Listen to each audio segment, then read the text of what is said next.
Salut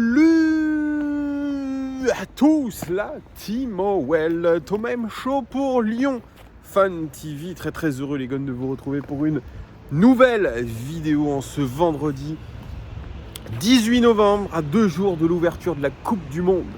Je sais que certains d'entre vous vont la boycotter, mais comme moi, certains vont la regarder attentivement puisque notre équipe de France va affronter l'Australie, ça sera mardi. Donc moi je serai là, je regarderai cette rencontre et probablement petit débrief ensuite. Voilà, pour suivre un petit peu le parcours de nos Bleus.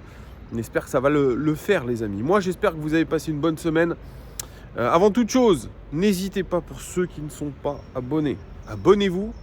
Et puis mettez un like et un commentaire, c'est le référencement de la chaîne. Désolé, c'est un petit rictus. Une ritournelle de début de vidéo, mais c'est important, nous sommes des créateurs de contenu. Vous savez, YouTube, c'est comme la téloche, c'est des parts de marché. Donc on appartient à une petite part de marché parce que l'Olympique Lyonnais, les créations de contenu sur l'Olympique Lyonnais sont segmentées. Alors, on n'est pas le Real Madrid, on n'est pas Arsenal, on n'est même pas le PSG en termes d'influence, mais en tout cas voilà, on reste l'Olympique Lyonnais. Il faut se faire quand même notre place les amis. Voilà. Alors il pleut un petit peu, on est entre lumière et ombre. Ombre et lumière, c'est comme ça qu'on dit, un petit temps à l'anglaise, automnale. Petite goutte de pluie avec un peu de soleil du côté de la Part-Dieu, les amis. Bon, je vais commencer cette vidéo parce qu'on va quand même faire du contenu olympique lyonnais pendant cette Coupe du Monde. Parce qu'il y a de l'actualité, même si le championnat est arrêté, il y a de l'actualité. Et la première, elle concerne le rachat du club qui aurait dû être effectif hier, 17 novembre. Et il sera repoussé encore une fois, ce rachat de l'Olympique Lyonnais par John Textor. Alors on nous dit qu'on est hyper confiant, on est optimiste du côté de l'OL, comme depuis le début. On est super optimiste, etc. Là, ça se jouerait à juste, je crois, un accord de la Première Ligue. Un document administratif de la Première Ligue indiquant qu'ils sont d'accord pour que le rachat se fasse, puisque vous le savez, John Textor est propriétaire, enfin copropriétaire, je sais pas, ou co-actionnaire, je sais pas comment vous l'appelez, de Crystal Palace. Donc il y a besoin de cet accord de la Première Ligue pour le rachat. Donc ça va repousser la vente de quelques jours, peut-être ce week-end. On n'en sait encore une fois pas plus, on n'est pas plus avancé. On nous dit aujourd'hui qu'un certain Jean-Pierre Comte, qui est américain, investirait 100 millions de dollars dans l'affaire. Bon, ça voilà, encore un qui vient de se rajouter autour de table. Et puis, je crois que le directeur sportif de Crystal Palace aurait pu, en tout cas c'était des bruits qui couraient, venir dans le board de l'Olympique Lyonnais, ce que John Textor a formellement démenti en disant que ce garçon, alors je ne vous dirai pas des conneries, je ne sais plus comment il s'appelle, resterait du côté de Crystal Palace. Mais ce qu'on doit peut-être prévoir, c'est que potentiellement, avec ce rachat, une partie du board pourrait être remplacée. Ça irait dans ce sens-là, les gars, qu'il y ait des choses qui changent. Alors, bien sûr, certains aimeraient que Vincent Ponceau et Bruno Chéroux saute. Je ne sais pas si ça sera le cas. Mais voilà, il risque d'avoir du changement. Et puis, il y a aussi beaucoup de craintes par rapport à cette vente.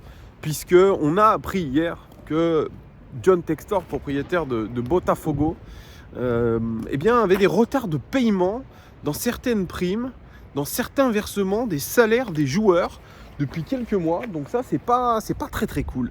C'est pas très cool, et surtout quand on est suiveur, on est supporter de l'Olympique Lyonnais, on peut être un petit peu craintif par rapport à tout ça.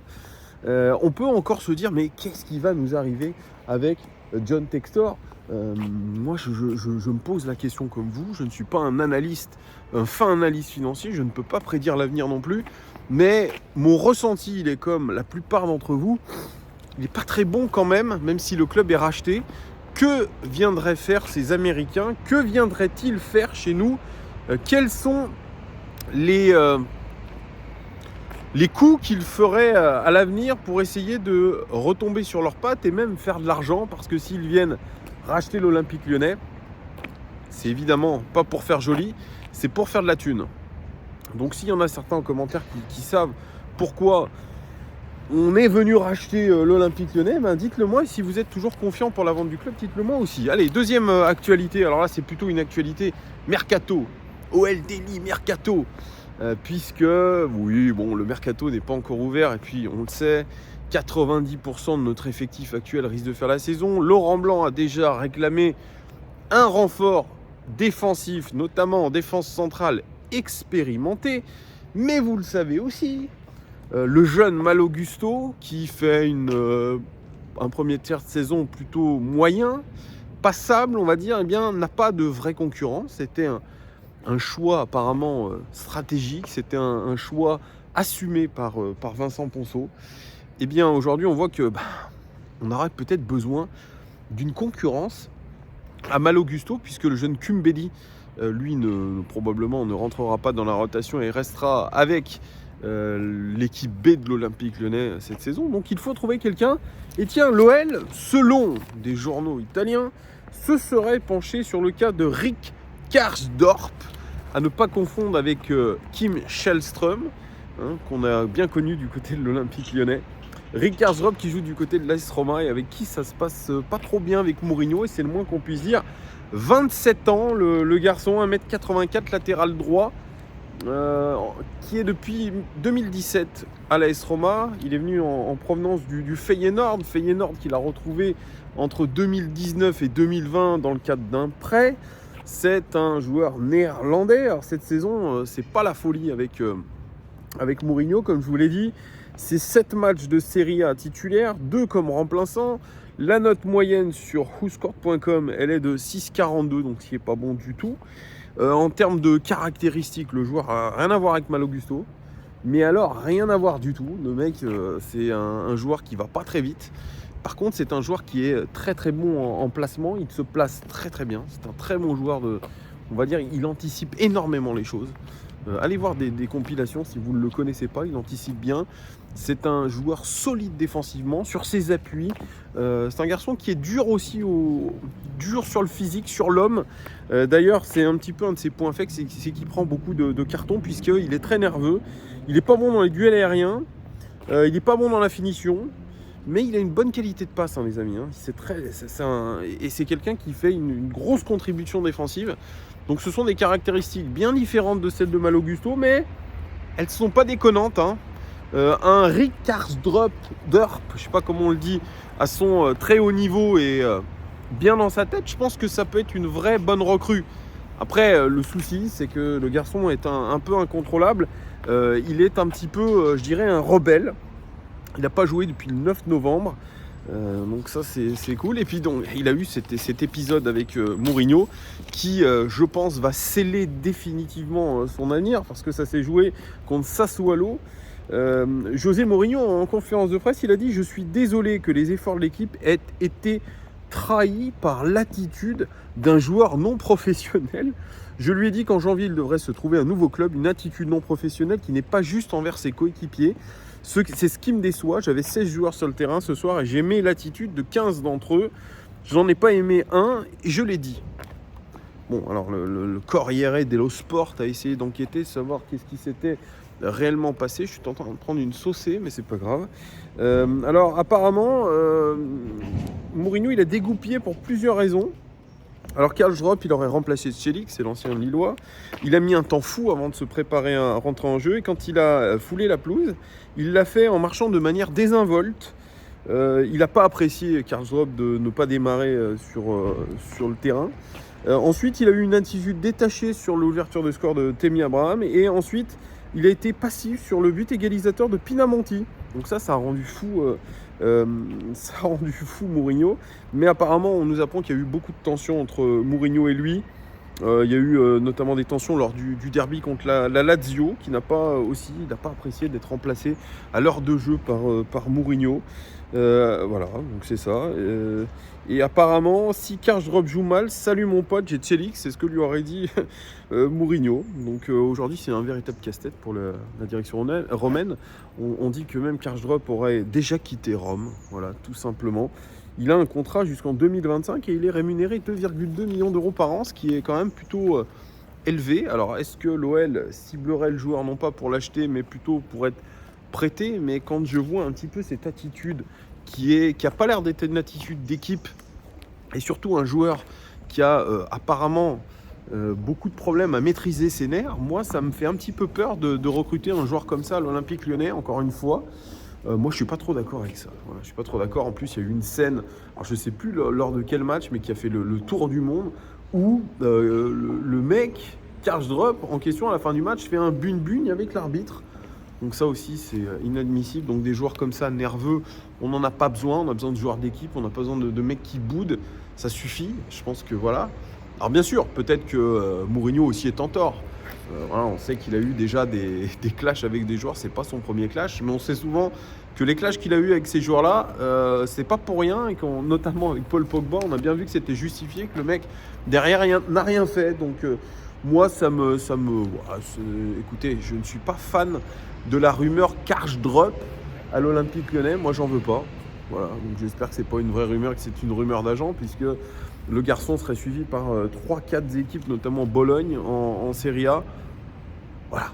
Footballistiquement, le garçon est intéressant, mais au niveau humain, le garçon l'est moins. On n'a pas besoin de rajouter un joueur qui a une attitude pourrave. Surtout, que viendrait-il faire dans un club aujourd'hui qui végète à la 8e place du championnat?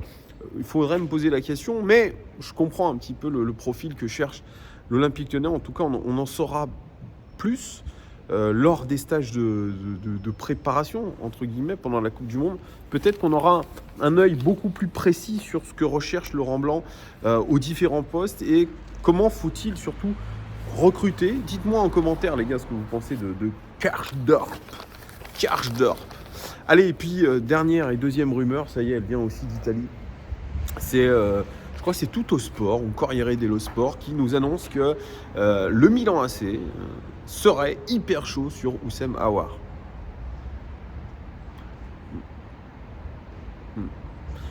Houssem Aouar, vous avez bien entendu, un joueur qui donc n'a pas joué pendant 2 ou 3 mois avec Peter Bosz, qui est sur courant alternatif, et c'est peu dire depuis 2020, qui a des velléités de départ à chaque mercato, mais qui ne part pas.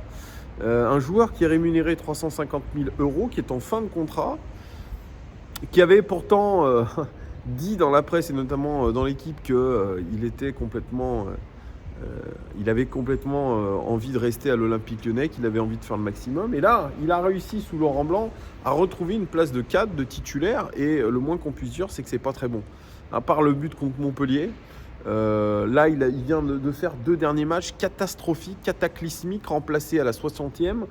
Le garçon semble émoussé, ne semble plus avoir la tête à Lyon, semble même jouer blessé, sous infiltration. Il doit absolument retrouver du rythme. On sent que son temps à Lyon est passé, mais c'est aussi une ritournelle, Houssem Aouar. Et pourtant, régulièrement, on a des clubs qui s'intéresseraient à lui, du côté de l'Italie, du côté de l'Angleterre. On avait pensé à Leicester, on avait pensé à Nottingham à une époque, on a pensé au Benfica cet été. La Juventus est revenue aussi apparemment aux nouvelles. Et là, le Milan AC serait hyper chaud de son statut d'agent libre. Donc moi, ça me paraît très étonnant que le Milan AC s'intéresse à ce joueur-là, qui aujourd'hui est incapable, je pense, de pouvoir se fondre dans l'effectif milanais et surtout d'apporter une plus-value.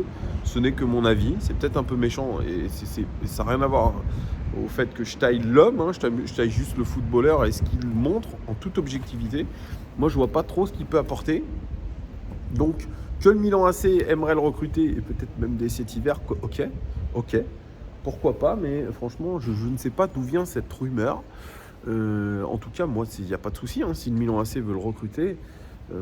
Moi, en tant que supporter, en tant qu'observateur de l'Olympique Lyonnais, moi, j'ai aucun mal à laisser partir Houssem Aouar. Voilà. Et quand je vous croise en ville, et notamment, je fais un petit coucou. ça j'allais l'oublier, à Fatima. Fatima que j'ai rencontré hier, qui est l'une des rares nanas à suivre cette chaîne, puisque vous êtes 96% d'hommes à suivre cette chaîne. Eh bien, je lui fais un grand coucou. On a parlé d'Oussem Aouar et elle aussi est très déçue du rendement d'Oussem Aouar. Quand on en parle entre supporters, on est tous en train de se dire mais qu'est-ce qui se passe avec Oussem ? Vraiment. Et pourtant, c'est un garçon qui est pétri de talent, c'est un garçon qui a du ballon, mais il a l'air d'avoir tout perdu. Et pour l'instant, il perd des années, même s'il reste jeune.